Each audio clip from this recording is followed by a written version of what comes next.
Okay, it's 7 o'clock. Oh, I'm gonna call the meeting to order. Katie, can you call our roll? Absolutely. It's Steve Bonda here, Brian Alquist, here, Gary Halford, Here. Maxwell Albert, present. and John McDaniel. Present. Okay, can I get a motion to approve the agenda for this evening?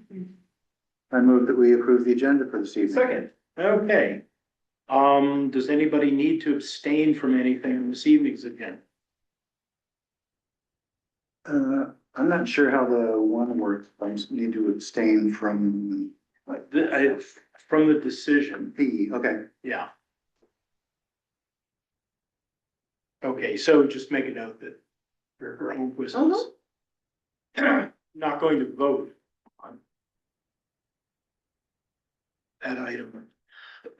Okay, public comment. At this point, members of the public can address the board on items not appearing on this evening's agenda. All right, I'm back.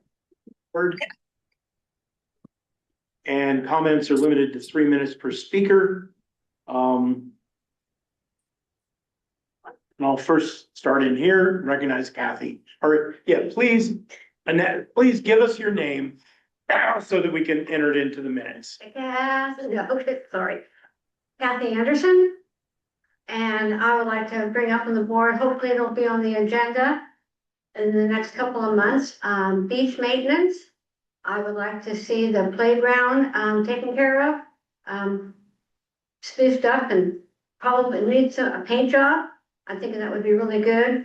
I just was over there and I swept off the picnic tables in case someone didn't want to go down there, at least sit at the tables. But I think that should be maintained, especially for the summer now. Yep. Because that's something, I know you're focusing on the outside up here, but I think we should take care of what we have here with everybody, you know. And another thing to do is, this isn't crucial right now because we're going to the summer before the winter sets up. I noticed that at the top of the stairs here at the hall, you should make that berm a little bit bigger. It'll keep the water from coming down the stairs and on the deck with all the debris and the dirt. So That is a good idea. that's my main thing for right now. There, That's all. any other public comments here, or are there public comments on Zoom? Okay, hearing none, we're going to close public comment, move down to our consent calendar. And the first thing is the minutes of our February 17th meeting. Board members have any corrections, additions, changes, motions? I will motion that we approve the minutes of February 17th. I'll second that. All in favor? Aye. Payment of claim. Victoria, we have to deal with the audio as You're usual. muted.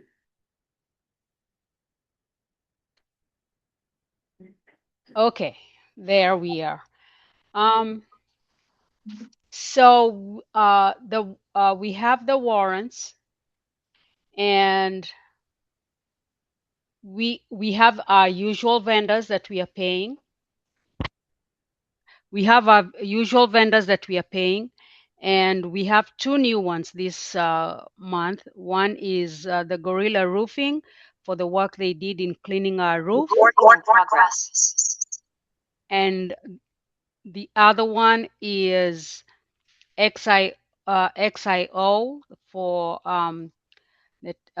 for our water program, and we are paying them for the whole year $19,320. So in total, I just noticed an error in the total column. The check amount, the XIO total did not go to the first column. So that needs to be added. So the total is not 26,946. We should have the 19,000 added there. That's a mistake. It did not flow through. So it's 6, Oh, I see. 12, Mhm. 1, 10, 16.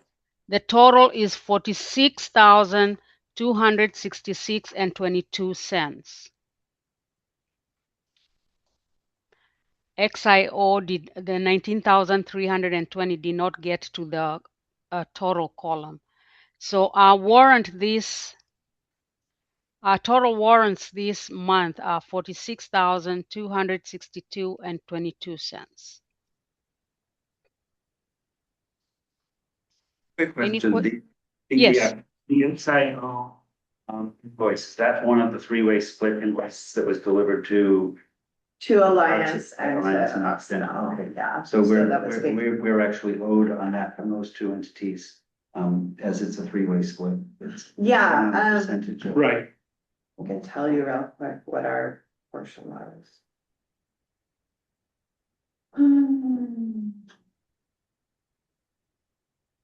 Maybe not real quick, but I But can. yeah, there's a split there. And just that pays through April of 2027 for that XIO. yes, that pays until April 2027. Are there any other questions for Vicky? No, Okay. Okay. Somebody want to make a motion to pay our bills?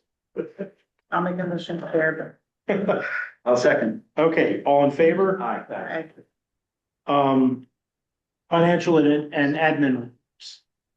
Okay, so in front of you should be having a income and expense spreadsheet that shows on a monthly basis how much we are incurring, and then the total and the budget, and comparing the total actual to budget. And for most of our line items, we are within budget. For some, we are over in the and that is because it's the timing of the expense. In some of them are annual expenses that are incurred only once, and that's done. But for others, it's just where the expense falls. So in terms of revenues, we are a little bit behind. We should be at about 75, but the way our revenues streaming is especially for park and recreation, it's from the county taxes. So we get funds twice a year in December and around April, May. So, right now we are showing we are only 53%, which makes sense because we get 50% each time. In terms of expenses, we are at about 48% of our budget in total. So we are doing well. We are below budget, and for the rec and for the park and rec part of it. For the water, we are also doing well. We are collecting our water bills or from our customers, and we are within budget. Several lines we are over budget, but some of them are, as I said, are just a timing difference of when the expense comes in. Others, the way last year expenses were being tracked a little bit different, especially on the professional and professional services category, but in total we are within budget. So unless there's a line item you'd like me to explain further, I wasn't going to go into details of that. Other questions? Okay. Okay. And then the third page is cash balances. We are still having good cash balances. And I did move 50,000 from the water account. This is the account that receives funds from our customers when they pay for their water bill, and I transferred it to the operating account. So I moved 50,000. Otherwise, everything else is more or less the same. Yeah. Any question? Any questions? No, not good. Okay, thank you. Okay. Katie, do we have, We do, I have a little bit. We actually got 3 new Anderson Hall events booked. Whoa, wow. So that's That pretty revenue, Mike, exciting. is it in this fiscal year? Yes, yeah, it's all in the next few months. There's a couple of posters that we put up for the potluck. I don't know if any of them necessarily came from that, but there is still an issue with Streamline. I haven't figured it out where I'm not getting them sent to my email. So now I'm just obsessively checking it through Streamline. But that's really exciting. I think one's a wedding, one's a retirement party, and one is a 60th birthday party. Excellent. Yeah, and then we have that wedding. Are they local or are they, Yeah, they're pretty much all residents. okay. Snap is outside of the neighborhood, but I gave them the local discount. Got it. And then we had Center the fire equipment come and they did their inspection and assessment. So we should be getting a bid to put a fire suppression system in. So when that comes in, we'll take a look at it. And then I talked to Jamie today, who is up in my neck of the woods. We've paid a few invoices for BNR at this point, and I think we should be getting a report from them relatively soon with their assessment and quote for the new tank. The water conservation letter will be revisited. Right, or Gary, do you think? So the letter itself needs to be approved by the board? Yes. Okay. Great. So hopefully on the next agenda we'll do that. And I sent out an email for a JP subcommittee. Snap's going to Italy for April. And Ray is concerned that Alliance isn't paying their share of the regular JP water bills that come from Russian River every month. So I think if we just have like the base meeting to reapprove or like approve the new ratio numbers and like revisit the agreement that was already signed. Is Occidental okay with just Ray attending? I mean, No, I haven't heard that. I mean, if they feel comfortable with Ray representing, with one member representing their district, if we can do it sooner rather than later. Yeah, and not have to wait for sign. I'll reach out and see how they feel about that. Okay. Yeah. Because I think at the very least, just to get like the appropriate breakdowns for the monthly invoices Yeah, it's going forward. been quite a process. And I think that's pretty much all I have. We're doing a tour of the water system with Robert on April 10th. And we've got a site visit with Fire Forward on April 3rd. Based on our conversation tonight with Jason, we'll kind of have like more of an idea of how we want to engage with Fire Forward in terms of their vegetation management work. Great. That's all I got. Okay, any questions? Okay, then I guess we'll hear from Russian River. Hello, can you guys hear me okay tonight? Yeah. A little bit louder would be great, but Okay. we can hear you. Okay, great.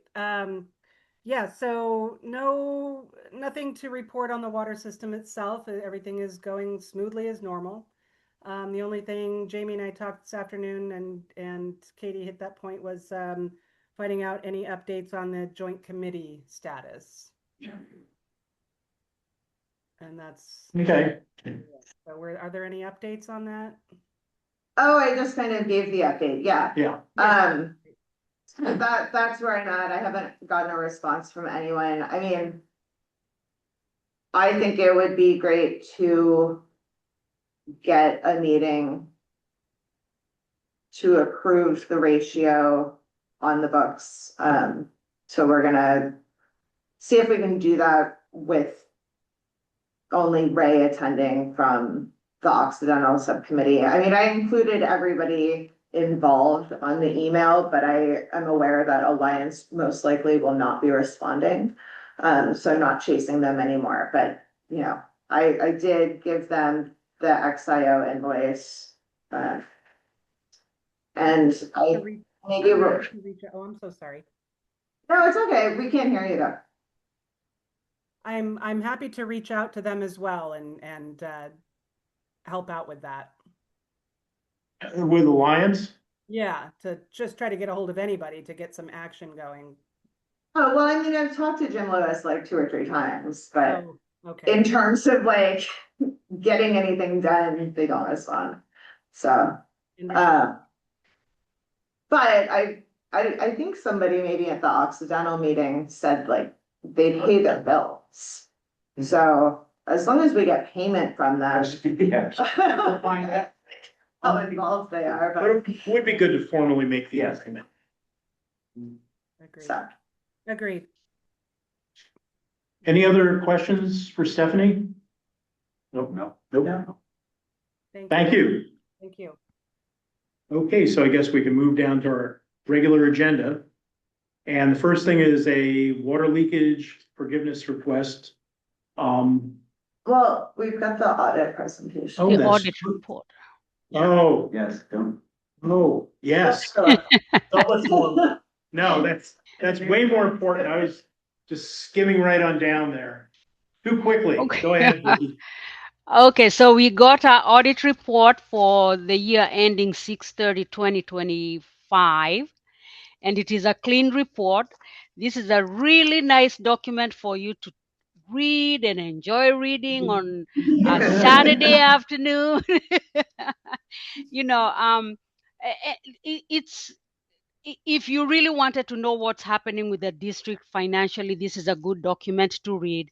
It's not an easy one to understand. It's divided into 3 parts. There is the first part, which is the management and discussion analysis, which is like a summary of the audit report. Then there are all the numbers, and those numbers are divided into 2: the enterprise system, which is the water part of our operations, and the government part, which is the park and recreation.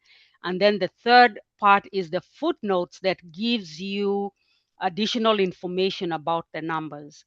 Um, the only part of this report that belongs to the auditor is the report, and that's what we pay them for them to tell us that our financial statements are in good order, no money is walking out, we have good procedures in place to make sure that that is happening. So again, the audit report is a clean report and makes good reading when you want to know more about the district. So unless there are specific questions, we have an audit every year because that is required, and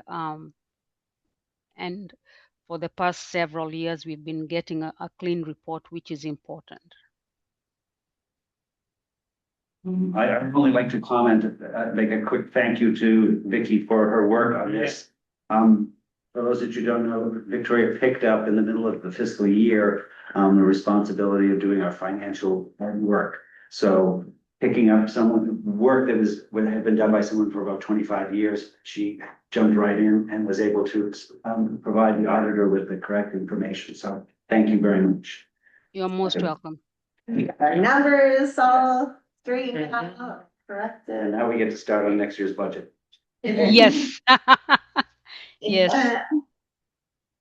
So we'll have one hard copy available in the district office and it'll So go. are we approving or are we just? We're accepting We're it. accepting. We're accepting. We Yes. are.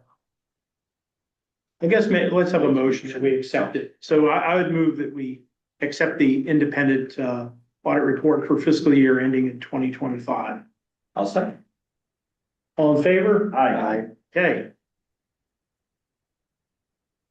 Now we can move on to the leakage request. The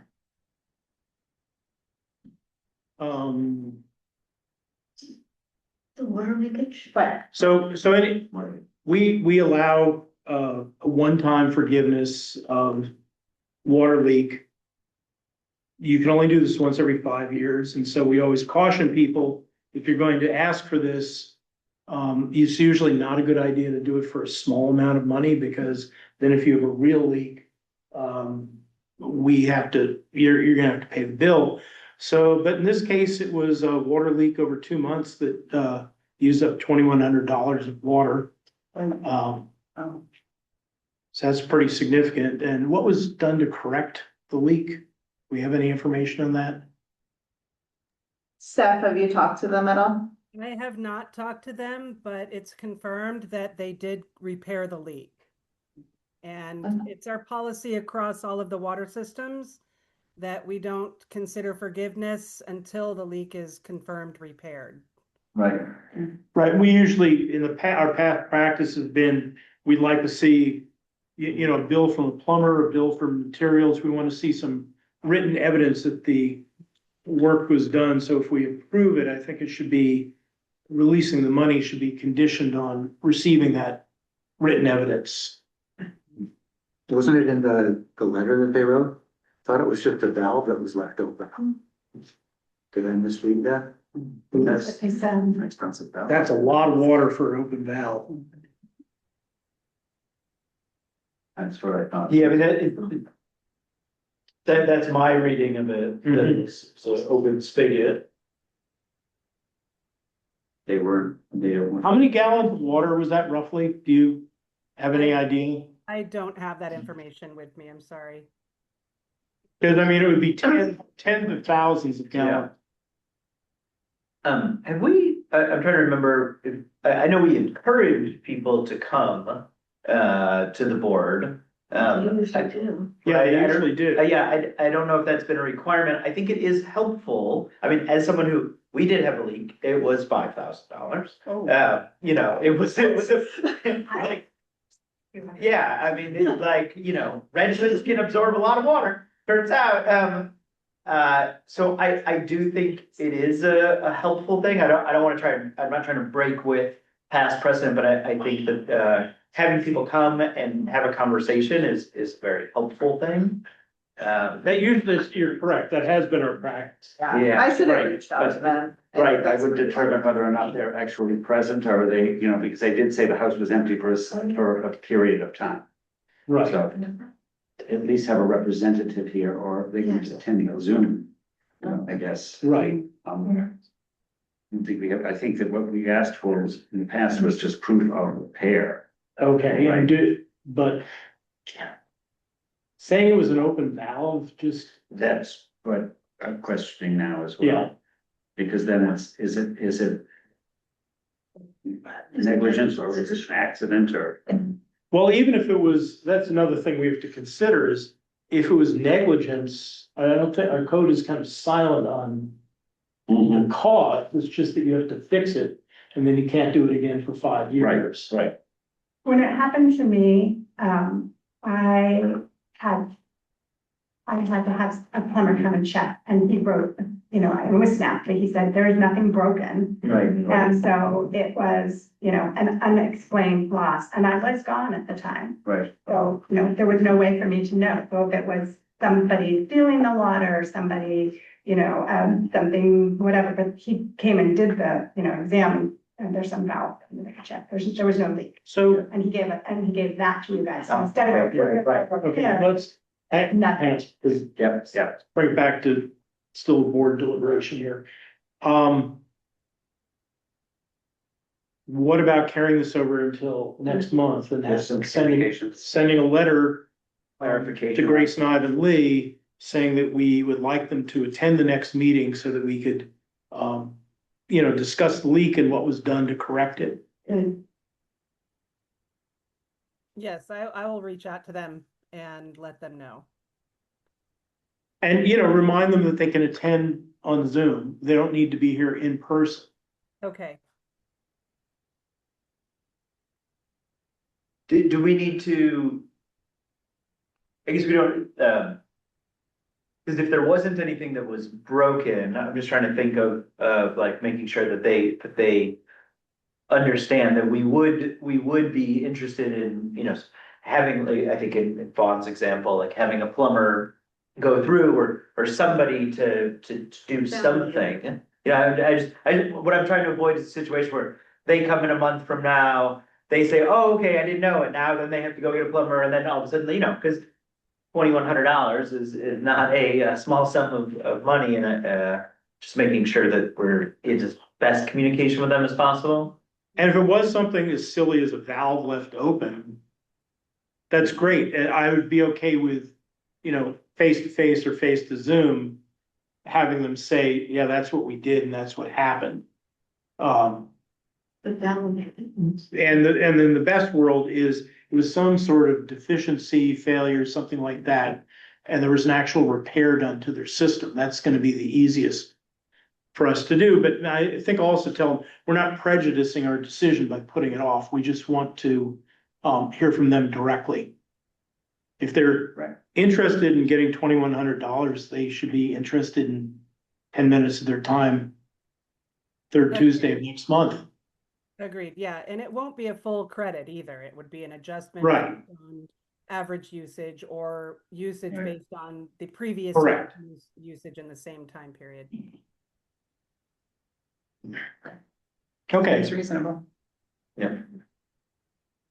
So confirming step, you will be the one to contact them. I will. Thank you. Yeah, I think that's a good practice to have people be here and have the conversation. Yeah. Okay, now we'll move to item B, which is kind of a serious issue, and this is something it's the first time I've dealt with this as a board member, so do want to make clear to everyone that we're trying to develop due process for this as we go along, but the board received a written complaint about the conduct of board member Almquist regarding a confrontation with an individual, Sam Reed, on our property. And I think I'd like to frame this with, we all as board members need to remember that we're kind of always representing the community. That I kind of, with myself, I take the view as like there's no Gary the private citizen. I'm always Gary the board member when it's in this community. I mean, if I'm off on vacation, I can be cool. But when I'm here, everybody knows me. It's a small community, and I'm always careful in how I behave. And these accusations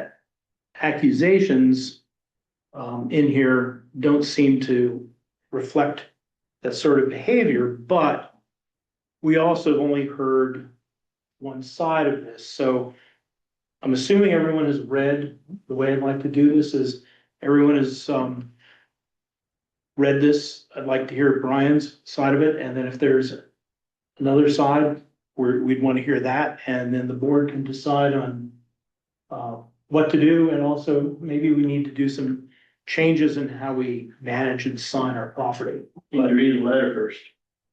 We said we've all read the letter. Well, I would like them to hear it too. Okay. Can I start with the incident occurred at, or just, Yes, sir. okay. The incident occurred on the driveway connecting Mitzvah Road to the vacant lot above. Brian and I were traveling, and this is from Sam Reed, in opposite directions when he attempted to obstruct my path by stepping in the way with his hand raised. Since Mr. Almquist is not an officer of the law, I'm not required to stop and speak with him. As I veered around him, Brian physically put both arms around me in an attempt to restrain me. Brian was quick to release me, knowing he'd gone too far, allowing me to go on my way. It should be noted that speed was not a factor in the incident. Brian Almquist's actions were unacceptable and risked a serious safety hazard. Attempting to physically interfere with a driver in control of a vehicle is reckless and could have resulted in severe injury or an act of self-defense. Such behavior is entirely inconsistent with the professional and ethical standards expected of a board member. Beyond the immediate safety concerns, this conduct represents significant liability for the board. A board member engaging in physically aggressive behavior, especially in a public setting, exposes the organization to reputational harm and potential legal consequences. I expect the board to take this matter seriously and consider Mr. Almquist's termination.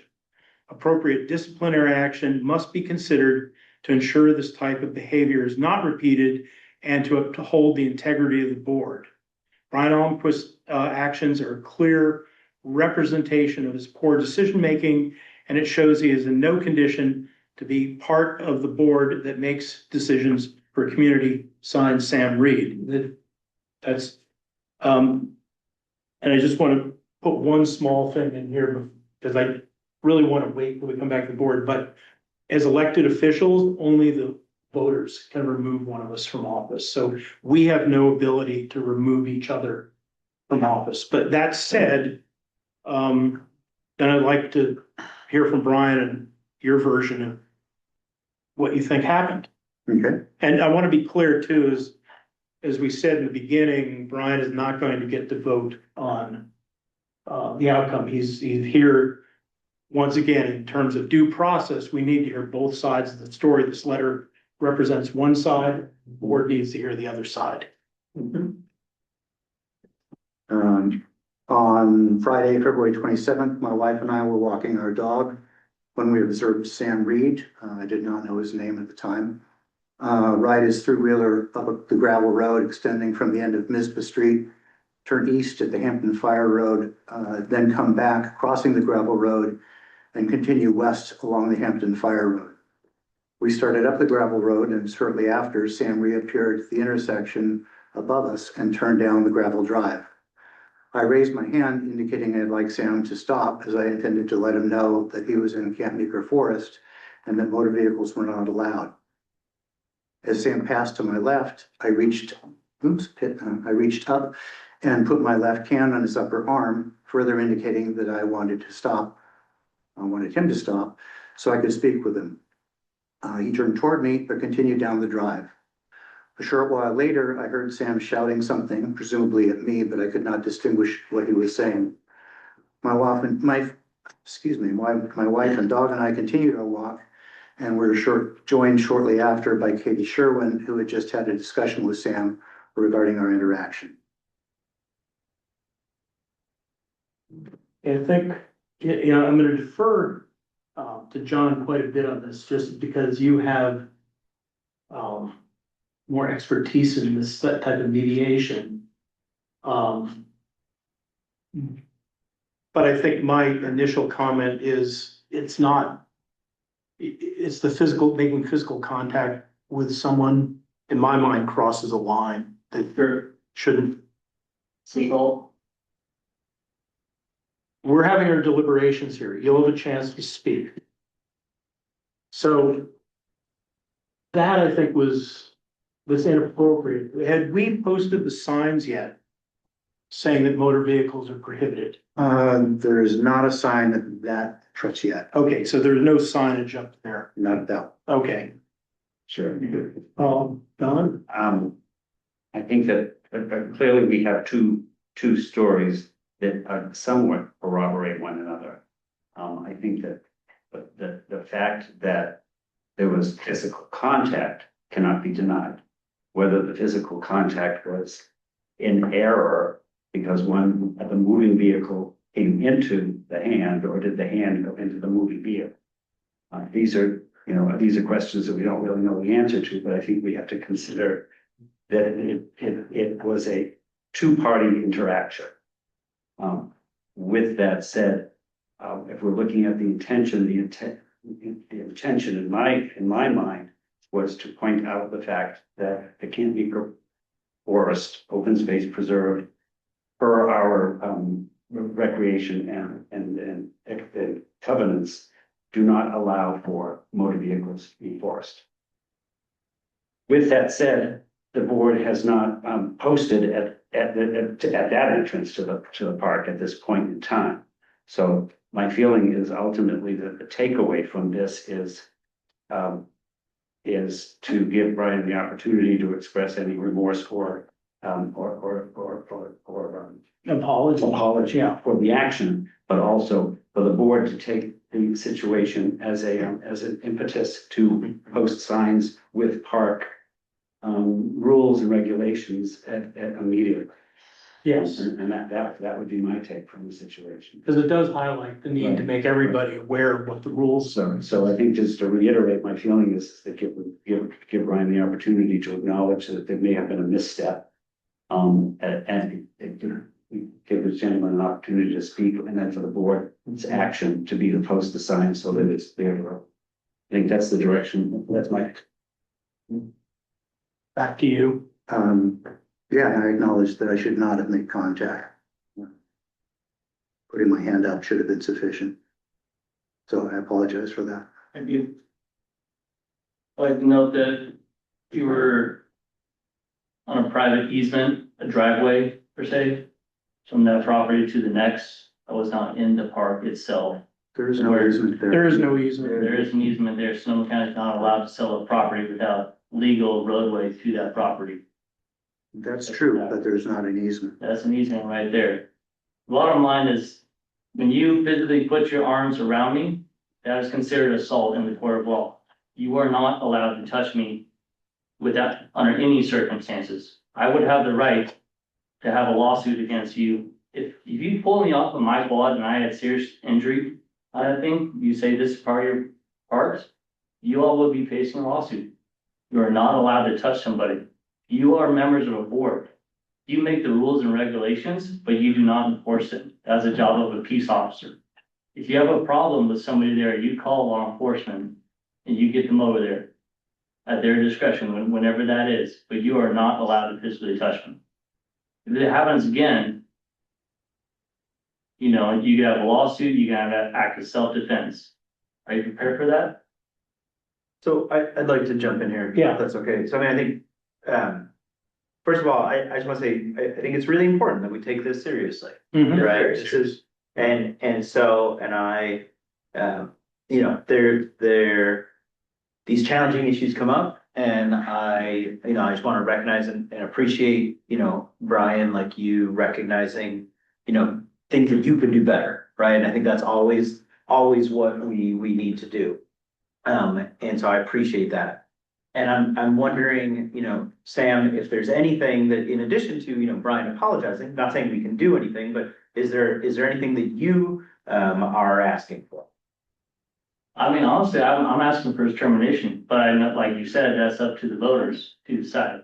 I know that you are required to, I have it here, to fill out, or you are required to do a public service ethics education program. What does that tell you right there? That should, if you took that program, you should know that you should never lay a hand on somebody. And if you're violating that, or if you think you can just do that, you think you're above the law. It's important to note here that as board members, you're not above the law. So You cannot do this. yeah, so that's what I want to ask, is want to understand if there was anything else that is helpful, and I appreciate that. And then my other question is, like, Sam, are you aware that you can't drive motorized vehicles? I'm aware, but So I just wanted to clarify that. And so that doesn't justify any kind of any physical contact, and I think that's been really clear. But I also want to be really, really clear here that won't be allowed. yes, but this was taken And apart. so Oh, just what, sorry, so let me just finish. Which is, so what I'd like to ask is, you know, in the same way that Brian is recognizing what he can do better, like, can you commit to not using your motorized vehicle in a place that is not actually allowed to use the motorized Yes, vehicle? but I'm not the problem here. If you want. I know, but can you just answer my question? I can answer your question. I was on a road. I was not in your park. I was on a driveway. I was not in your park. I was not by the res. I was not on any trail. I'm not causing any destruction. I was on a road. So I want to clarify publicly, and then we can move on. But that driveway, there's no easement. It is not okay to drive, That is yet to be determined. Well, can we add another thing here to, is the vehicle that you took up to the driveway registered for on-road I operation? don't have to answer that question. Okay, I'm just saying that. So I'll just say this, that it's also not legal to operate an unregistered vehicle on a public But road. you don't know that, and I'm not answering. No, I didn't accuse you of anything. But it is true that the vehicle code doesn't let you do, The vehicle code is true, but I'm right, not. I'm just saying that's a fact. I want you guys to admit that what he did is a form of assault. That is a form of assault, plain and simple. we're not, I don't think we're in the position. we're not in a position to do that. We would Yeah, want legal position. counsel with us to make that determination. And so I mean, I think in order to take things seriously, we should do, this is not an investigation. We need to do Right. an investigation, right? And that is like what boards and employers always have to do is investigation. It's good to have this kind of dialogue, but you need to do an investigation to look into things that includes legal counsel to be able to determine that. And my hope is that we move forward with both parties being willing to acknowledge the things that they can do better, and a commitment to not have these things happen. And I think what I'm hearing, but folks, Sam and Brian can correct me if I'm wrong. I'm hearing from Brian that that's not something that he would not make physical contact with someone in future. I'm hearing from Sam that he would not be driving motorized vehicles in the park. Those are good steps forward. Yes. And then I think we need to do an investigation here, just to make sure we do our due diligence. Absolutely. Right. Yeah. And part of that would be clarifying the easement legally. Correct. So that we actually had a legal determination of the easement. It's something we've needed to clean up we needed to clean that up for a while. Right. Because that is indeterminate.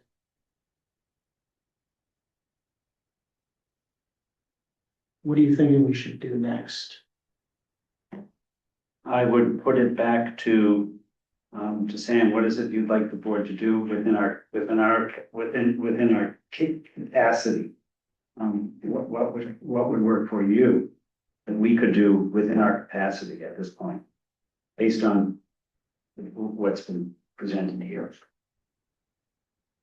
Well, like you said, it's up to the voters to decide if Brian can be a part of this board, but I strongly believe you violated your ethics. Right, I think we hear you. Yeah. I think we. I think we definitely hear you, and that was kind of the point of me doing this open session, is that we wanted to be as transparent as possible with regards to your concerns and bringing them to the public. I guess I would say And what I would just ask is there something else that we can do, or are we capable of accepting the errors that we've done on this side? Whatever, what the potential threat to, or what could have happened to you, we accept all that as well. I would say, Can we move on? I would say just put Brian on notice that if he continues these kind of actions, that he should be forcibly removed. I think that we can't forcibly remove, but I think that. Or unless he wants to step down. I think that we could certainly put that on the record. Yeah. That we've acknowledged that there was, some missteps. And if that is what it takes, through the minutes of our meetings, we could record the conversation, basically what happened, that would work. I'd just like to say, closing, that this is a formal complaint about Brian, about his misconduct. It's unacceptable, and it could have serious legal consequences if it ever happens again. And that any other formal complaints about Brian should be duly noted, and he should remember that about possibly stepping down in the future. That's all I want. I want you guys to know that about his misconduct, it's not acceptable. I think that. That was quite clear. That's clear, and again, I reiterate, that's why we did this in public session, because we wanted to be as transparent as possible. Thank you. And resolve the issue, and ensure that it doesn't happen again. Thank you. All right. Because we did wrestle with, should we do this with the attorney and you in closed session, but I think that would not have made the issue as public as it really needed to be. I just think the public should know. Yeah. That's why I'm just sharing with you, that's why we made this decision to do it in open session. All right, then I think we have resolved. Okay, we've got a way forward here, and we will do better next time, all of us. And we'll be much clearer with where you can and can't go. If those signs posted. Right, and hopefully everyone will respect our property, or the community's property. It belongs to all of us. I might add, if you really want to settle this, go talk to Jerry's kids. Yeah. His grandkids, they're the problem. The two on the. green yeah. lights. Jerry was telling his grandkids. We know, we know. Okay. Okay. Thank you, though, for bringing that to our attention. Serious, thank you. Let's move on to the forest management plan. Jason? Sweet. Well, I wrote a forest management plan over the course of probably 2020 to 2022 for St. Dorothy's Rest, when they owned the property, the back forest, and hopefully everyone on the board has read that because I did not bring a copy. Good plan. It's pretty big. And, you know, maps and the whole deal. And I mean, I guess that, just give a little, just reading from here, the overview was that the landowner at the time, St. Dorothy's, main objective for the forest was to protect forest health, encourage large diameter tree growth. Thereby the management objectives would be to limit forest pathogen spread, with sudden oak death being a major concern, reduce fuel loads and connectivity, and favor individual tree growth in large thrifty trees. And I talked quite a bit about, I mean, I'm just like reading a portion of here. Basically the idea is that throughout the forest property, there's a lot of sudden oak death, a lot of dying, falling down trees, in addition to the normal, when a property was clear cut in 1980, which is roughly the time that this whole piece back here was cut up on top of the ridge. It's a 45-year-old, not quite 50-year-old stand of trees, and it's overgrown. And then you also have sudden oak death. So there's a lot of forest fuels that are out there. And my first thought when I was thinking about how to address St. Dorothy's concerns, which were pretty similar, I would say, to the board, they acquired the property, but they did not have funds to really manage the property. And so the question was, what should we do? So through grant funding, we helped to write the management plan. We were able to do a simple inventory of the property. And that inventory gave a little bit of understanding about the types of trees that are out there, volume estimates for trees that are out there, turned that into some, like a rough guess carbon estimate. People were interested. It was really more of just like an interesting, here's what you have. Management units, what were logical management units that were derived from the plan. So recreation being a major component of what people were concerned with, sort of identified some of the areas that I thought were, honestly, the creek trail that leads up to the pond is a good, like, old growth reserve. There's really nice examples of individual trees that are pretty stunning in that area. And so that was a unit. Shaded fuel break identification. And then one of the suggestions in here is essentially suggesting to use sort of an ecological forestry approach to sell smaller trees on the property to create space for those other larger trees to grow into a late cereal type forest. So my inspiration for this, as a Humboldt State grad, is really the Arcata Community Forest. I think is the best example that I know of a community forest. And a similar situation, Arcata Community Forest is owned by Arcata Rec and Water District. So, hey, right? They harvest trees probably every 10 years, something to that effect, 10 or 15 years, they do a harvest. Their goals are late cereal redwood forest management.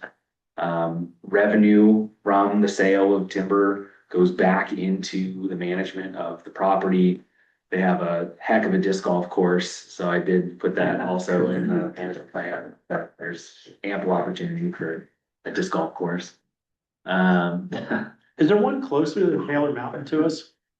Closer than Taylor Mountain? I think there is Crane Probably. Creek has. So Crane Creek, I just don't think that that's closer than Taylor. Yeah, Yeah. Taylor's closer to Crane. There's also another one that's on a school property that I've never actually gone to. It's not in the woods, it's not. It's not, there's nothing that's like that. And Yeah. I just thought that also, another thing that I had mentioned, though I think it's actually more of an issue now that it's a public property and there's been a lot of advertisements about public property. One of the major concerns that I would have for this property as a public property is the lack of parking, considering the community that's in here. And one of the nice things about having a logging job is that you need a place to put all the logs. It's called a landing. So you make a large, flat, open area attached to a road where the logs go. And when the logs are all gone and everything is said and done and erosion control's been put in, you've got a pretty solid parking lot off of Tacoma. Like, there's opportunities I think that are in here for sort of setting the stage. Also, I know this is a new acquisition for the community, and people get really attached to things, and timber harvest is scary. I'm very on board with the idea of spending time, and I'm willing to go out and talk in community meetings and talk to people about the science of what we're doing and the trajectory that these types of activities would do to the residual trees that are growing into the future. And it could be an opportunity to, in the long future, be thinking about generating revenue that can go back into fixing issues that come up with managing a forest. So I don't really have a great presentation set up for you, but any questions that anyone had? I mean, I'm hoping that you've all had a chance to read it. It's fabulous. I mean, Great. love to see it happen. Yeah, I'm really happy to hear that. I spent a lot of time. So, are there Yeah. questions from? I have a question Please. with the timber harvest. Is there, I mean, I know redwood is highly coveted and Yeah. very expensive. Are there other trees that are like more, Markets in this area are pretty limited to redwood and Douglas fir, so it's conifer trees. That's not to say that there aren't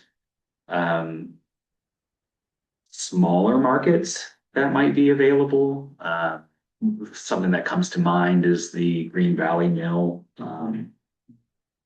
Mill on Green Valley Road, so not far from here, and they've been working try to identify more uses for small diameter wood.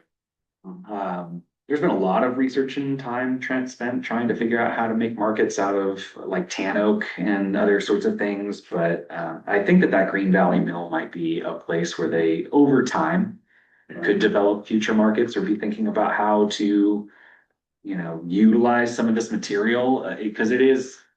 I mean, I think it's one of the saddest things that most of the trees that are growing out here, people just consider waste. And the alternative as of right now is basically just burning it all. Whether or not it's in large piles or whether or not we're just talking about prescribed burning. To me, you have in the forest, you have 50 years of growth. That's what's represented out there. That's 50 years of solar, energy, essentially, right? And if we can capture a portion of that and turn that into wood products that are used and that are stored in a building, how old is this building? Right? I mean, and so like if that can go to being towards good use, it's better than the alternative, which is generally trees dying because they get overcrowded, disease happens and issues arise in that way. And then they just rot, or they are a fire hazard, right? And so hopefully that answered that question. I don't know. I have a tendency to just go off in a direction. I just kind of curious, like, we've had a fir taken down that was deceased. It was basically rotting from top down. It kept losing branches, and then our neighbors removed like 4 trees. But I didn't know there was a market for Doug firs, and I know those are a lot of the trees that are at risk of falling, and that PG&E is basically taking down and leaving in piles all over the place. So I'm kind of curious why they didn't. So PG&E doesn't sell the trees because they're technically owned by the landowners from where that tree was cut. Okay. So if you would, and there are places, I mean, actually Jackson Demonstration State Forest in Mendocino County is an example of this, where they worked with PG&E to fell hazard trees and then they sold those hazard trees. So that was all sort of planned. Whereas most of the work that goes on here is done, you know, with a contractor that goes out and identifies hazards Right. to their lines, and then they just mitigate the hazard. Yeah, like within 15 months, the tree. And I think I've run into problems with the trees that are, when you get down into the residential areas, a lot of mills just don't want to see that stuff. If it's Yeah. in a residential area, the odds of metal are just so high that no one's gonna take the risk. It's metal, and then it's also just taking down a tree around infrastructure is a very different. Well, no, and I'm just saying in terms of what to do with it, you really are only stuck with firewood if it's Yeah. what I would call an urban tree, something growing in here, but we've got some stuff that's up near the edge Yeah. that we might have a win-win Yeah. where it's in the forest, but it's also something that we should reduce because of fuels right near developed areas.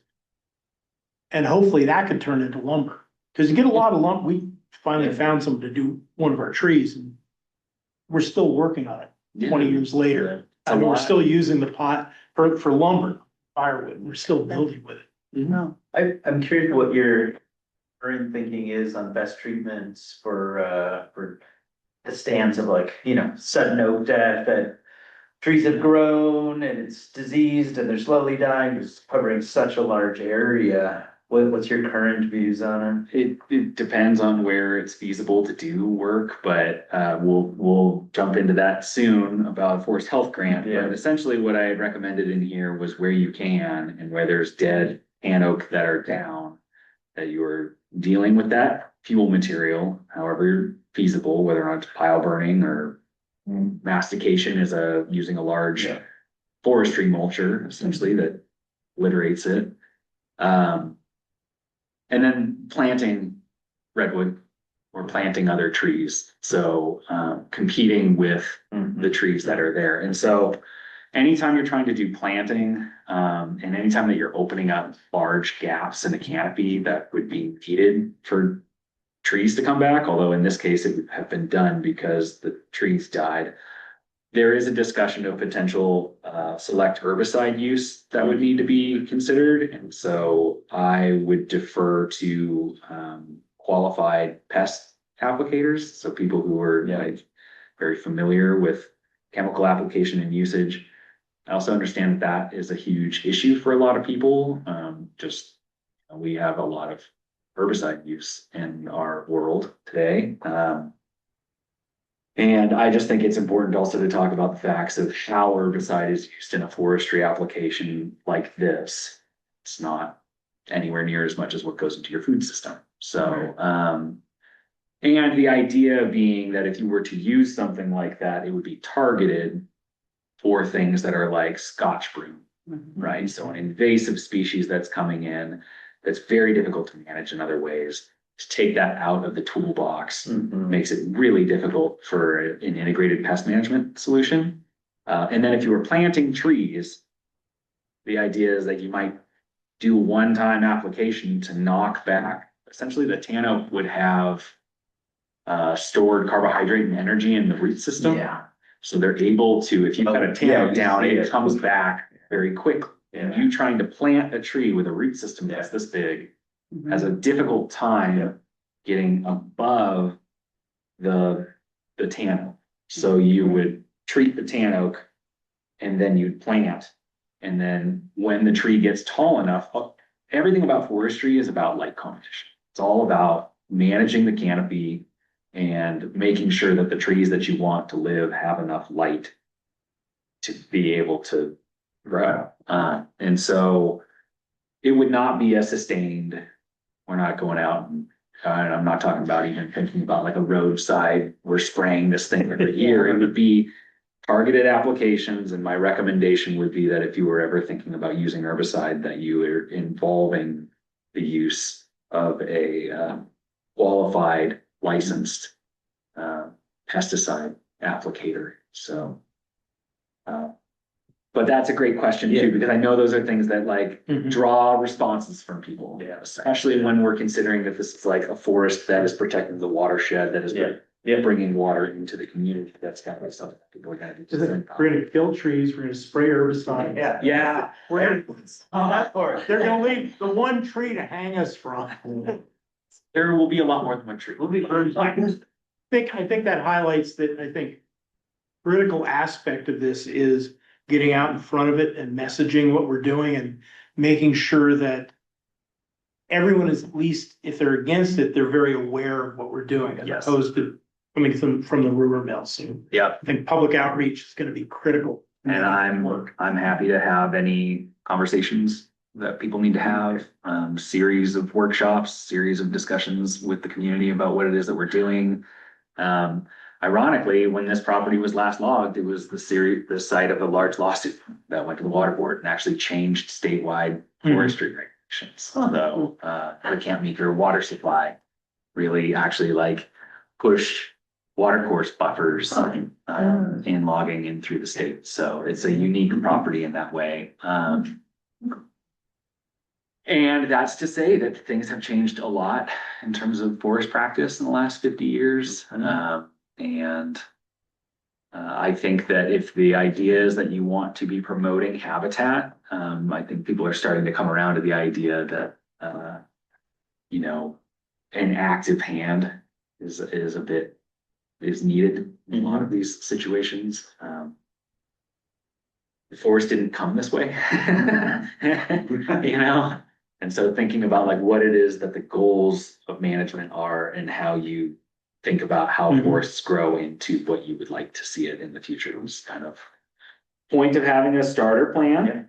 Right. And then I think that what I've made the recommendation in here was essentially right now where I would say you're at is that there's not enough volume to really consider doing a timber harvest that's exclusively paid for by the lumber, the wood that's out there. There's a lot of problems. And so I think the recommendation that I had actually made in this plan, which was a couple of years before the grant came around, was to tie in some of the ministerial permits that are available for selling trees. So this is small diameter trees and fire and fuel mitigations. The specific requirements of the ministerial permit that we'd be talking about require that the average size tree increases after the treatment. That means that you have to cut a lot of small trees, right? On average. Right. You can't go in there and cut all the big trees down and then say, great, I did fire hazard. Like the trees have to get bigger immediately upon being done with the project. And the other cool thing, and I guess I've already jumped into part 2 here, which is the forest health grant. Okay, let's move it along. Like, Yeah. Yes. action, Yeah. accepting the forest management plan. That's true. Yeah, and I would, if we could pause on that, if no one has any other questions. Or if anyone has any. I would propose that we adopt the plan as our forest plan with the, I need to change the name. with the Yes. change from St. Dorothy's, whom we are very grateful for handing us that plan. So I guess my motion would be to adopt the modified forest management plan. Oh, I'll second As that. the Camp Meeker. Yeah. There's some revisions in the road work. There's an appendix to that plan Okay, that we should take a look at. okay. Yep. And any revisions or things that you think weren't mentioned, please feel free to send that to me. And I would say that as long as we're talking about like 2 days or less of work, Okay. I don't feel the need to make contracts, can pull funds from places. Just make those amendments. And just jumping ahead with the grant application. Oh, I was saying with regards to your man. Right, no, but do we Okay. need to adopt this plan as our Technically, plan eventually you will. prior to the application for the grant? Not prior to the application for the grant, but you will prior to the application of any sale of trees Okay. as So my question required is- by your conservation. Is that we're not under any gun to get it Yeah. approved without the. And it won't affect our ability to get the grant. No. Okay, Should not. okay, then we're You'll withdraw your I motion. will withdraw my motion, Great. yes, and we will have the opportunity once the appendages are made. Now can we just roll into item D? Let's roll. Let's just roll into item D. Rolling into item D. So, CAL FIRE has a number of grant programs, but one of the larger grants that they have is the Forest Health Grant Program. It's meant for doing exactly the types of treatments that are described in this plan. They're focused on improving forest conditions from pathogens and fire, as opposed to some of their other grants where it's really focused on like wildfire safety, which would be like doing roadside fuel treatments and corridors for people to escape. This is supposed to be that the end result is improving conditions of resilience and forest, beneficial uses of forests through the use of the grant. So this property with an adjacent two other properties actually were all part of a combined unit that we had submitted last year for a grant. We were not awarded that grant, but we got a lot of really great feedback that they thought it was great, just didn't have enough money. There was only $70 million in the pot for the whole state last year, and each one of these grants is a $7 million ask. So they awarded, I think they actually awarded like 11 or 12 total, and it came down to basically like one project per unit. And so we were not awarded, just to run this thing back. It's a good, well, I spent at least 200 hours like putting this plan together. The first grant proposal had 20 landowners involved, and we had identified high priority sites in 5 different areas in the county and sort of wrapped all that together and had that really as our proposal. Was that we've been working with a lot of different communities over time in this particular area. It's Safer West County that we've been working with to identify good project areas. I had written the management plan, so I was familiar with this property, and it's always been a pet. Like, I've loved to do this. That's really cool.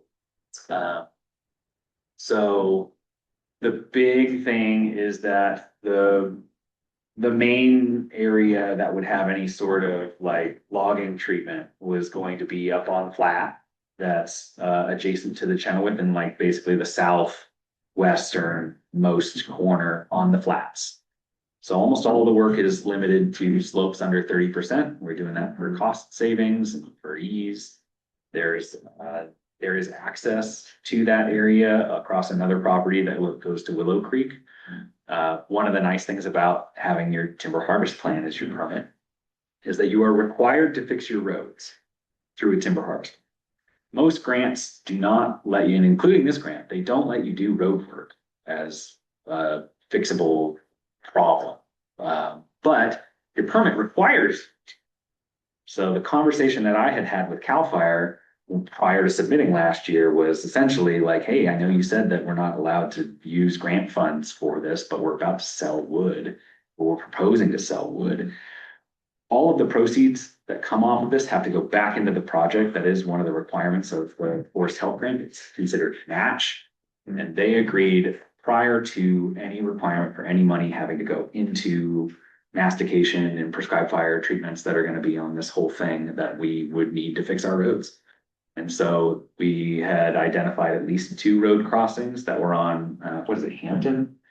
Hampton Fire Road. Yeah. Hampton Fire Road. There's at least 2 crossings. One of them's got a bunch of tires in it and stuff. And so I have to, it's by the permit. I have to spend money to fix these roads. And so there's a couple crossings that are on the adjacent parcel that go out Willow Creek. And so I was just hoping that, we might be able to fix some roads and then have some interpretive signs about like, hey, I know this looks pretty crazy. Like, we logged this forest, but guess what? We've left all these trees and they're all gonna grow bigger. And I really am a big fan of the idea of interpretive signs being associated with this.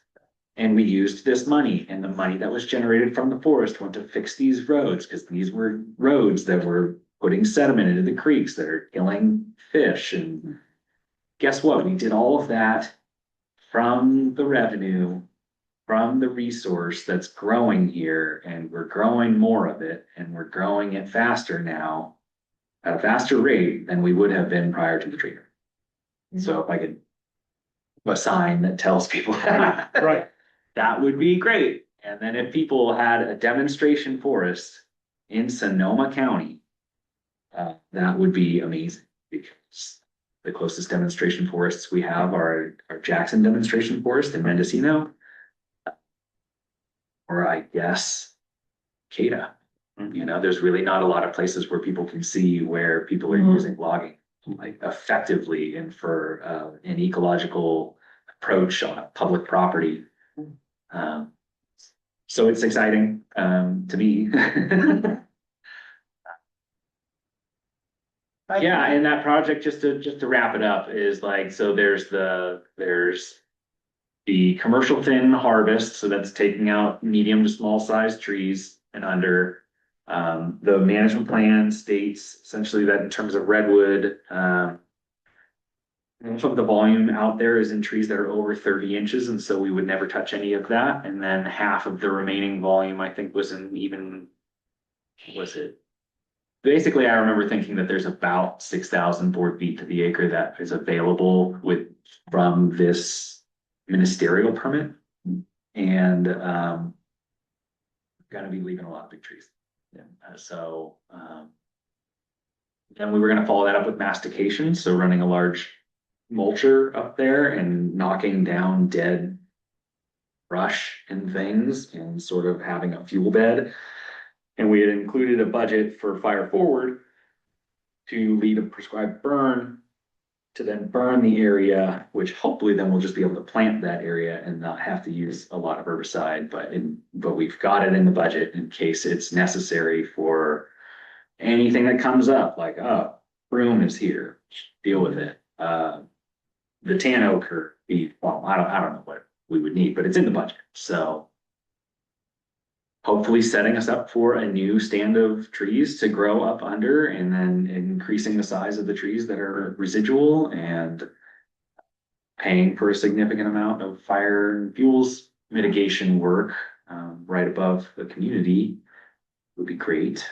And setting up a nice parking lot for a disc golf course. And mountain bikers. And mountain bikers. It's true. Oh, does somebody want to move submitting this grant? So one question. Yes. So I mean, I love the direction, and I think that we can get there in the community to talk through these hard things. I think there's a lot of interest in it. I have seen some not wonderful examples of mastication. Yeah. Like that's a thing that gives me a little bit of pause. And I'm wondering if you can just talk a little bit, sort of like where you've seen that done well, or where there's been challenging times where it's kind of come in, and like what's the role of sort of like handwork, and yeah, just sort of that debate feels like a significant one. There's a lot of different ways that you could do forestry mulching. So the sort of like, boy, this looks really clean out jobs are the ones where they're actually like mulching into the ground and incorporating that material with the soil. And that's generally expensive. The type of treatment that I would be recommending is intended to have prescribed fire following up to deal with that material. Yeah. So it might look on day one a bit like, oh God, because there's going to be a lot of stringy bits of trees and brush and things kind of just all over on the forest floor. But that's a fairly easy fuel to contain and to walk around. And from the logging, there will be skid trails, which essentially are going to be nice pre-cut little burn units that we'd be able to go back and burn that material out. So it's a little different than most like just mastication treatments that I have seen before. But you're right, it can go from either looking like, wow, this looks like there's tree confetti everywhere, to I feel like usually when they mulch it into the ground, it looks like really clean.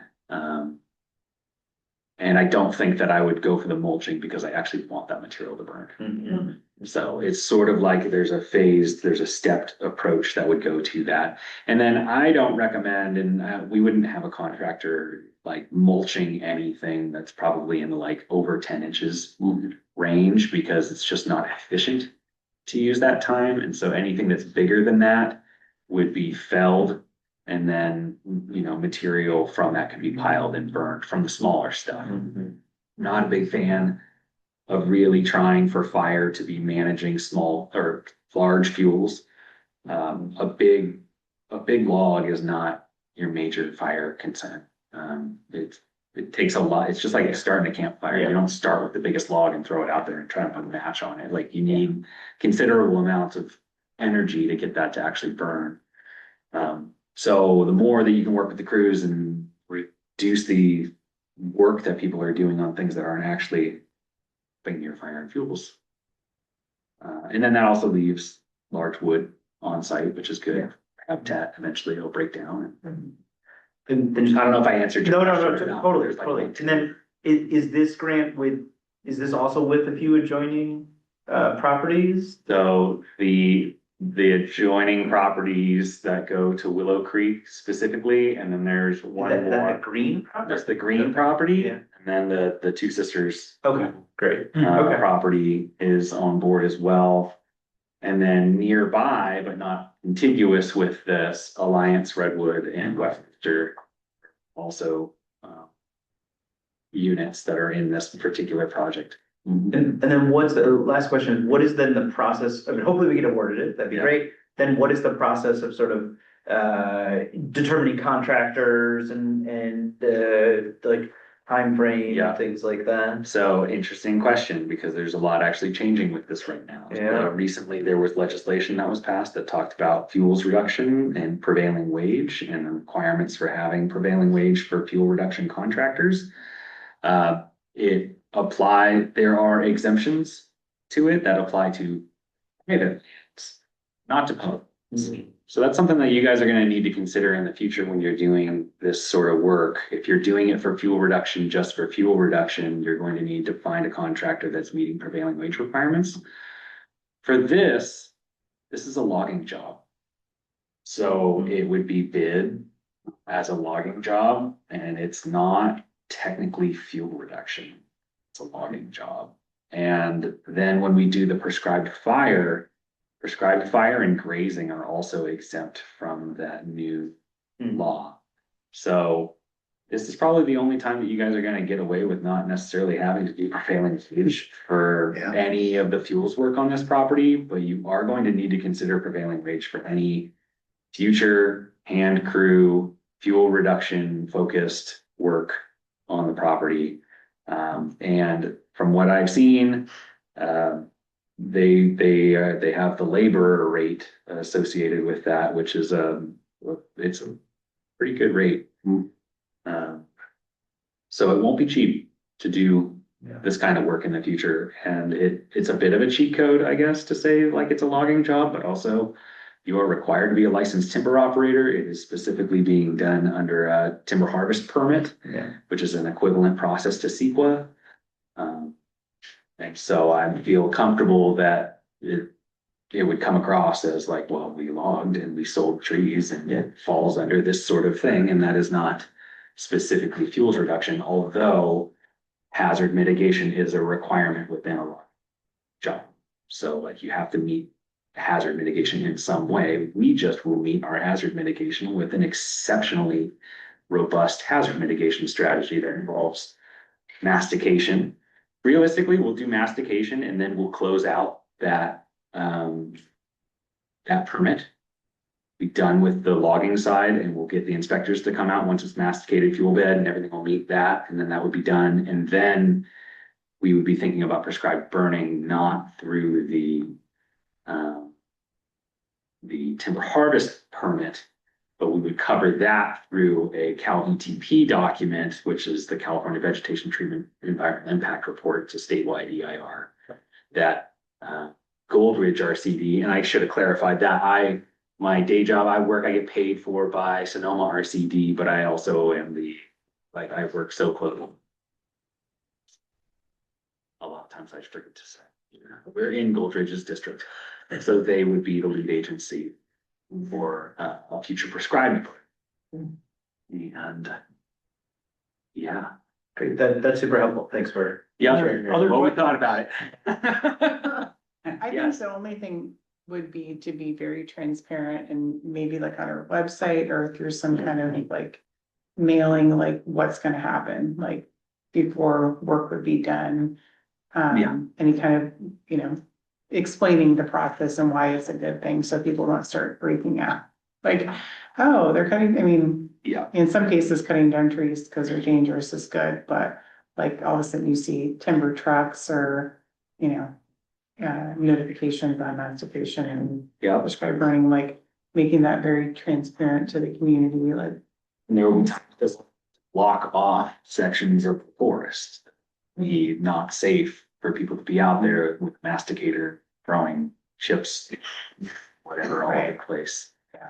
But no, I totally envision a robust community response, not only from the people in Camp Meeker, but folks who are interested now that this is a public property in the greater Sonoma region. So I'm happy to work work on that, and you know, I might reach out to Mark Andre, is the former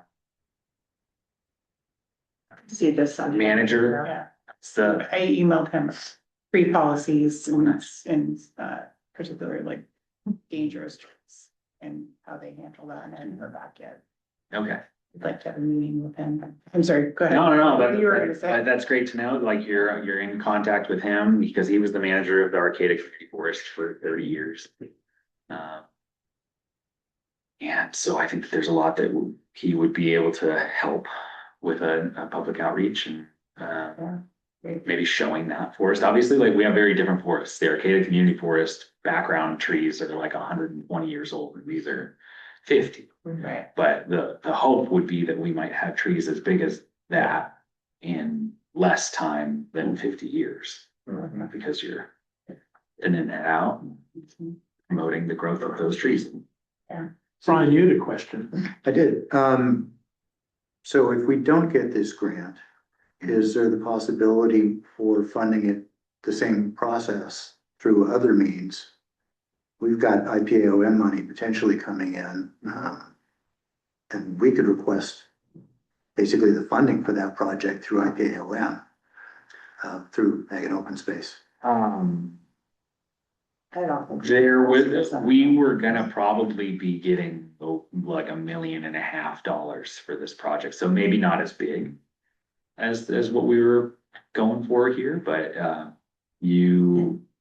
that's good to know that there is a funding source and something. I mean, one of the recommendations that I made here is that we can do this, and I feel confident being able to do this logging job and not really having like a major impact on the growth of the forest, because we're only really going to be cutting small trees. But if you get to the point where you're going to start cutting what are called codominant trees, right? Like those are trees that are really at that, like this is an even aged forest, so they're all up there, big trees, right? If you were going to cut those, you really want to have a sound growth and yield model.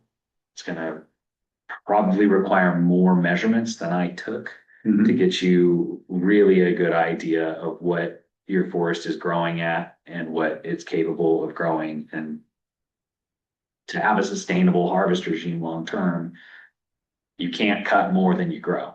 Right. And that's basically that's the gist of it. And there's plenty of examples, many models where people are harvesting less than they grow, so they end up having a larger timber volume site even after repeated and treat harvests.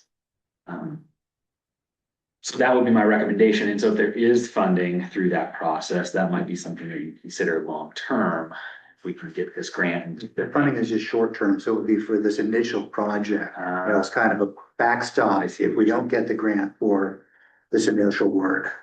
Well, there's also, I mean, You can ask mom and dad for the money. yes, there are also other grant opportunities. It might be difficult to work with an agency that isn't CAL FIRE, because CAL FIRE is they're the Department of Forestry and Fire Protection that rebranded to CAL FIRE because there's more money in fire than there is forestry. So they're the foresters. They kind of understand what we're talking about when we say we're gonna do this thing, and so it's built into, it's literally listed in the forest health grant that like biomass utilization is something that gets you points. And from my recollection, no one has submitted yet a long log sale as one of the forest health grants, and so they were super excited. So I'm just gonna try and do that. Mostly people have just sold chip as part of this grant. What is, so I know this is a 5-year grant. 5-year grant. And it's due at the end of this month for submission. So it's a 2-phase approach. Okay, right. And so it's not, what, like, that's why we don't have to have like signatures and everybody on board by the end of this month, but. Yeah, we're getting, Yeah, well, but we're- so could you just explain the timeline a little bit further?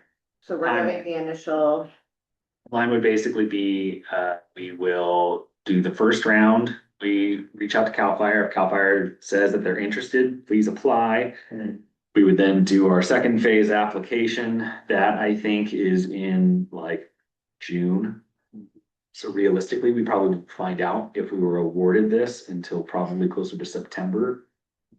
Then you got to think about like contracting and the amount of time that it takes to get that. We probably won't have this grant signed until early next year. Then it just sort of depends on I mean, I'm trying to remember specifically.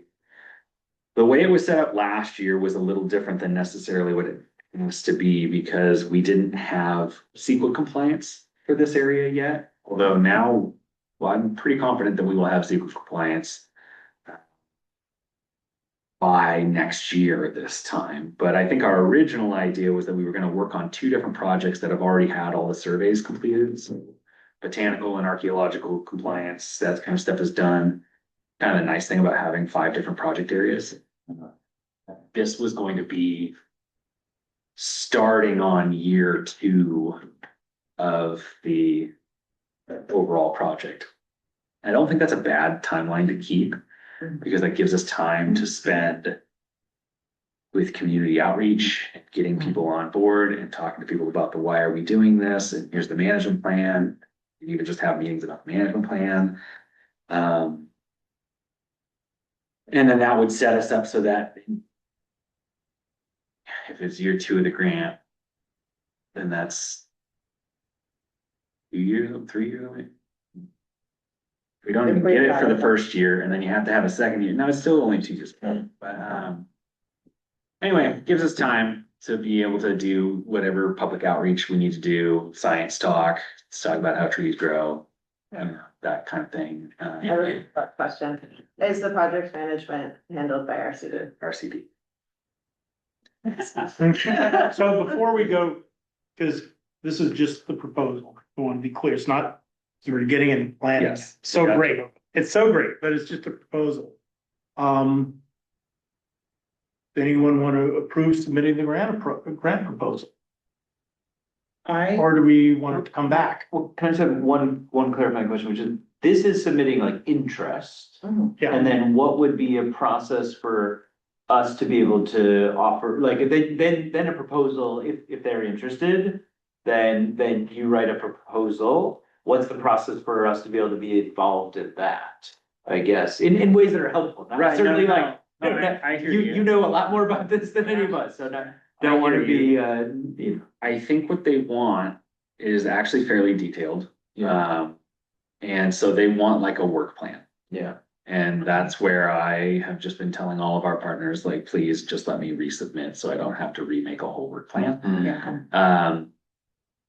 So that's my recollection. Now, I do remember seeing that they were like, you don't have to have permission slips from all the landowners yet. You don't have to have like that level of detail, but they did want to know, like, we think we are doing X numbers of thinning, of mastication, of pile burning, of, you know, whatever sort of category that you could describe the project at.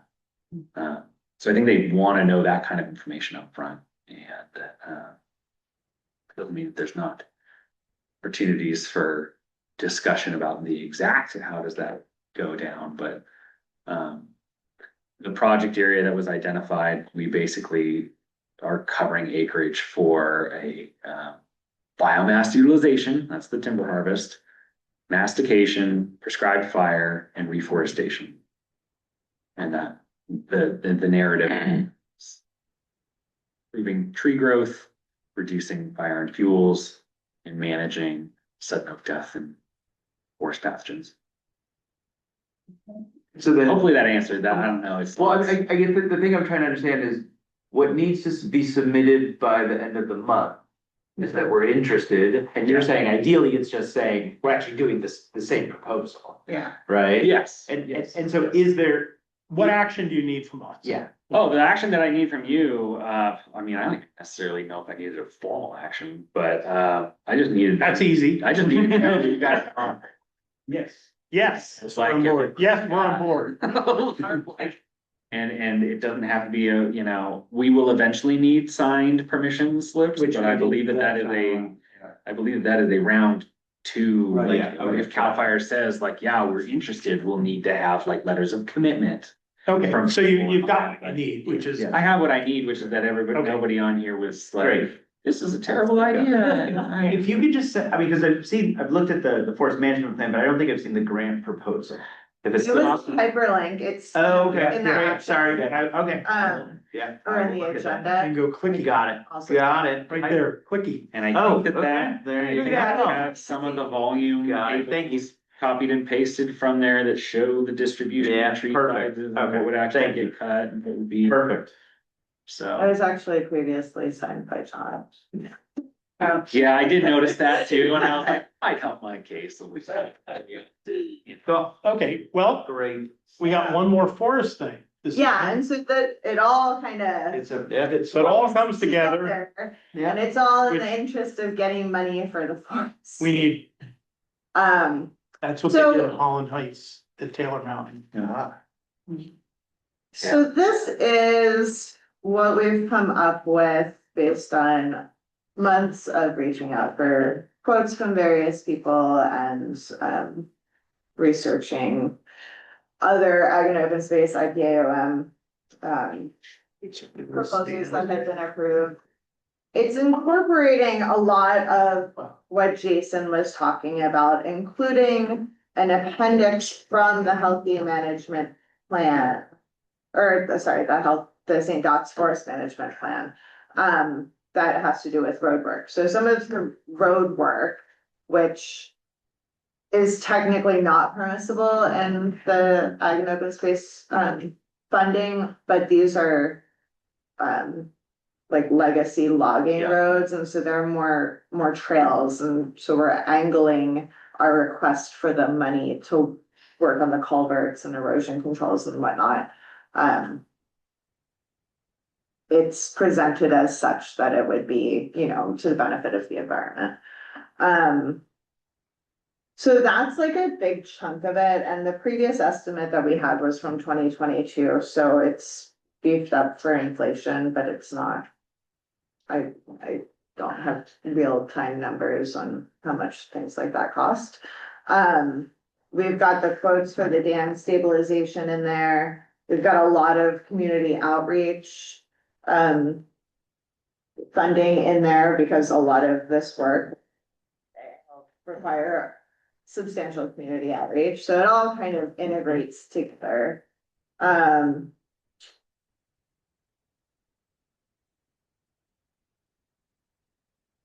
Does anybody else understand? I mean, oh, so the trail maintenance and development, we've engaged with Gianni, our, And From- and our. no, Our team, RTA, yes. too many acronyms.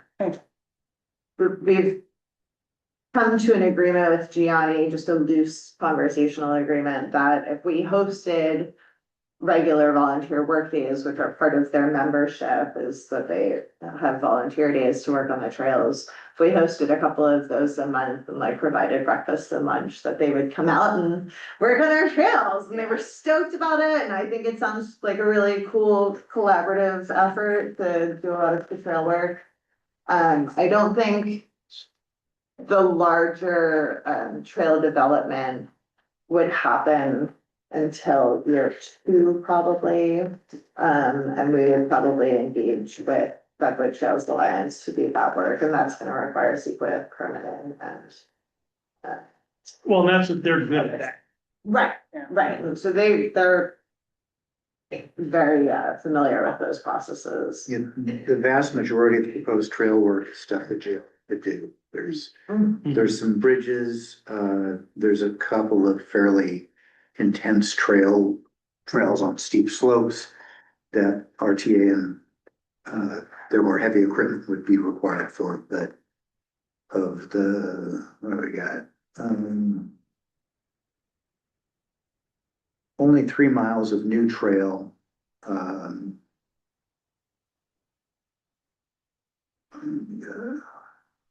miles of upgraded trails. Another 2 miles of upgraded forest roads, which are kind of ATV accessible trails, and half a mile of new forest roads. So Gianni could do all of that. I should have started this, so the initial public access operations and maintenance is what this fund is called. So the purpose of this fund is providing 3 years worth of money to make your newly acquired forest or park accessible to the public. So that is what the criteria is. It's limited to 3 years. You have to spend the money in 3 years. We're already a year and a half into owning it. So we also have a letter requesting an extension to submit with the proposal. And speaking with Agnew and Stace, like Misty didn't think that would be a problem, our executive director. So a lot of the signage is a big one.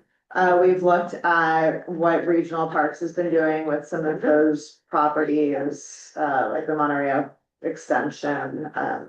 They have a lot of film map signage at different places, and then of course like the Gates. gates is, yeah. Like more, this is where we request the funding for the longer term, but more permanent gates, signage.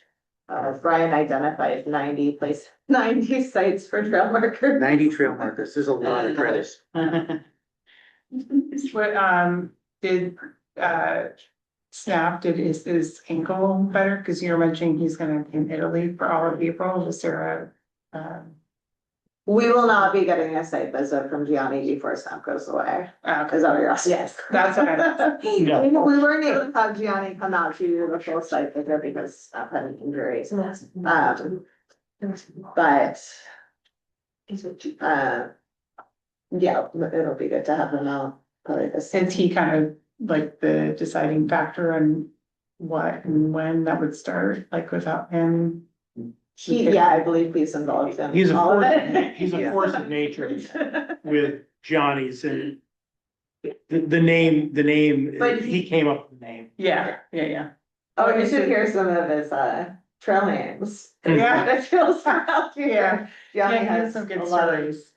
history with our forests. Yeah. So looking at community outreach, hosting like regular events, maybe we can have Jason come and have various themes depending on where we're at. There's no vegetation management included in this at this time. The timing of like all of this is kind of a little wonky. So we've got the Healthy Forest Grant. We really want to submit this proposal ASAP so we can start working on the Belmont Reservoir work. Do we know what the turnaround time is from submission to approval? 2 months. 2 months. Are we ready for submission? Yes. That's the thing, I mean, didn't include this in the info packet, it wasn't quite.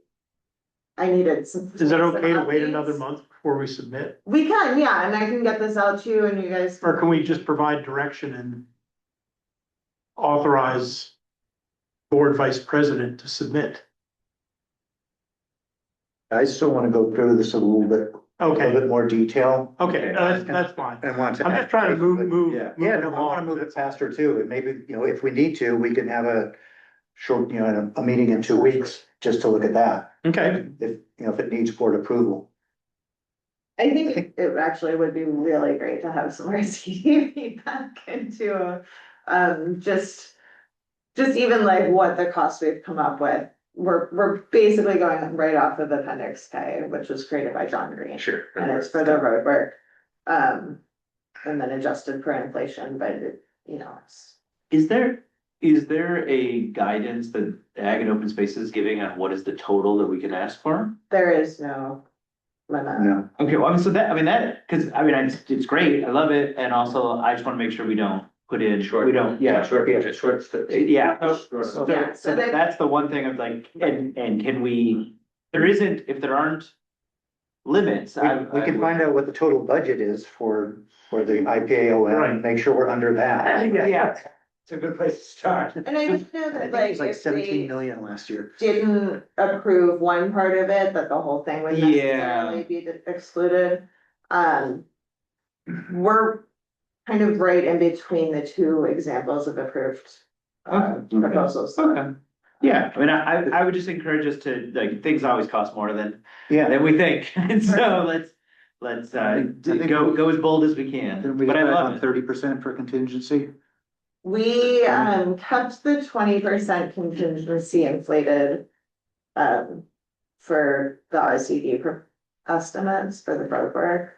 And then we did like another 10% just on top of the final numbers. What is the window for achieving this? 3 years. 3 years. Technically, like 18 months from now, but we're hoping that the extension will give us the start date of when we submit the proposal and then take it 3 years from then. Jason, does it make I think sense it to might be you good. for us to add $1.5 million to this for the forest management? As a, You have budget for $1.5 million. If we can get it. it's a request. I mean, you can always, even if we ended up doing this project separately, there's other areas of the property that we didn't even consider in our proposal. Yeah. You know, and, not that we're gonna know this in time, but I mean, also if you did have $1.5 million, it's $1.5 million in match, and that makes you look like an amazing candidate for any of this sort of stuff. As of right now, you're seen as having match from the timber volume. But to be able to come out straight up and just be like, we have $1 million to do this would be a big deal. But I would kind of actually recommend that you don't bother matching and that you try to use that for other places.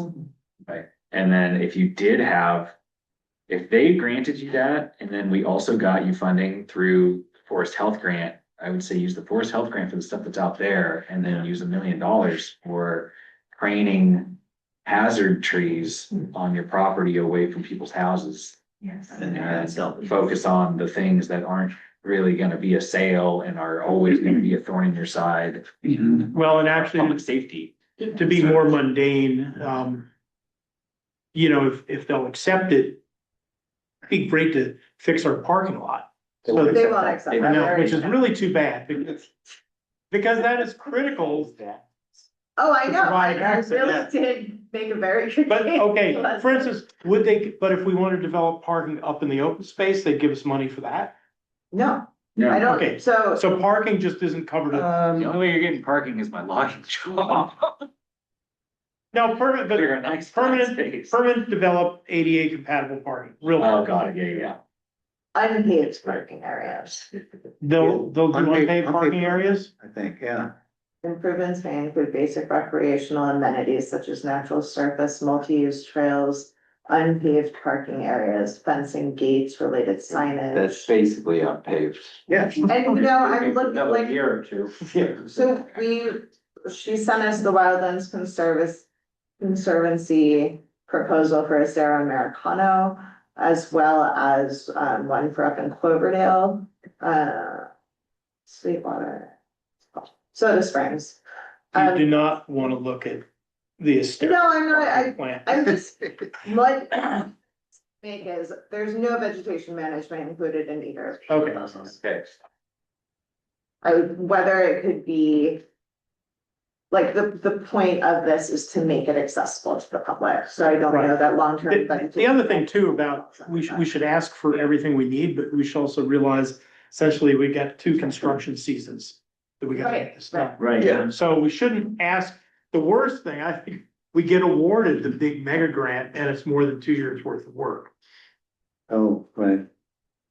And then is there anything in here that fits into some of the, you know, when Brock has come in and talked about some of the goalie stuffing, and that around erosion control, or is that factored into any of this? Not Gully stuff that has not been, but erosion control, definitely, the road work is almost exclusively about erosion control.